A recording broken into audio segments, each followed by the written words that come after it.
Let's talk a bit more about habits. So, last time we talked about what are some of the things that we do on a regular basis, sometimes intentionally, but often automatically. And how could we take those things now and use them to help fuel or spark our creative habits? The fact is that the way that you establish a habit is by connecting the thing you want to do to some kind of a cue, some kind of a switch. So, for instance, if every time you make toast in the morning, you see your workbook sitting there by the toaster, it'll remind you, oh yeah, while I'm waiting for the toast to make or for the coffee to perk, I'm going to do a little drawing. And then when I'm done doing that drawing and I'm getting ready to eat my breakfast, I just put that sketchbook back there so that I can do it the next time. So let's make a list in the book of, I don't know, the places where you could store your sketchbook to incentivize yourself, or the things you could link to, like, for instance, brushing your teeth in the morning, or, I don't know, keeping your sketchbook by the TV so that when you're looking at your favorite program, you can also pause during the commercials and do a drawing. And there's just lots of different places that are part of your regular life that you can find a few minutes here and there.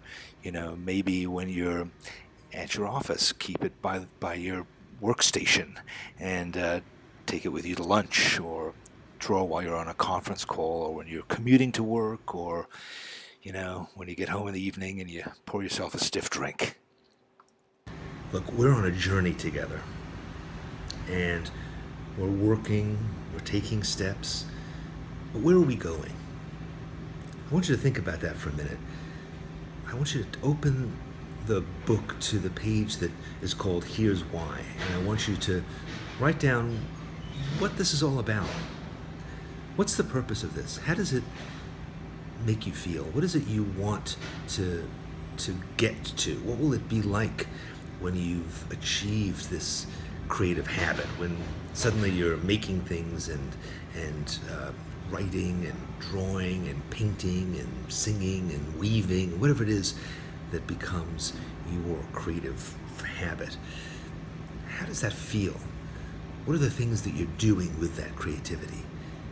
And then I want you to think about, why is that so important to you? Why are you willing to work in this book, to watch these videos, to spend this time? Is it because you were denied that earlier in your life? Is it because there are people whose lives you admire who have this habit and you'd like to have it too? Is it because you feel like something's missing from your life? Think about that. Think about what is the importance behind this. And then, why haven't you done this yet? What's been getting in your way? What are the obstacles? Is it inertia? Is it some bad experience you had in the past? Is it some person or people around you who think it isn't worthwhile and talk you out of it? Is it a voice in your head that says you can never do this? Let's write that down. And then finally, let's think about what we're going to do about that. What are some steps you could take to overcome that? And I think watching this video and doing this work is certainly one of them. But what are others? What are other ways in which you can confront or go around or overcome these obstacles that are in your way? It's important in this stage of the process, when we're just setting out, to paint a picture of where you want to go, so that then later on, when you suddenly hit another obstacle and you say, oh, why am I doing this? Why am I spending this time doing this? I have better things to do.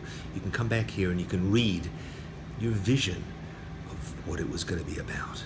And that will reignite your interest. It will reanimate your enthusiasm and will get you on that road again, getting to where we want to be. This is a tough process. We're remaking ourselves in some ways. We're accomplishing things we've always wanted to accomplish, but now we're doing it together so we can pass through these obstacles and we can show ourselves the real productivity, the real gains that we're making the changes that we're making to get to this ultimate goal that we want to make. All right. I'm sorry if I sound a little bit like some kind of motivational speaker. That's not really my intention. It's just, I think that this whole process isn't just about learning skills or learning practical time management habits. It's also about getting in touch with who you are and why some parts of who you are might be getting in the way of who you'd like to be. And so we have to get a little touchy-feely now and then. I hope you'll excuse me when I do. I'm still looking at the most important tool that I have, which is my pen. And I hope that you will now uncap yours and fill out this page thinking about, what are some of the reasons that I'm getting in the way, and also how am I going to stay on this road. See you later.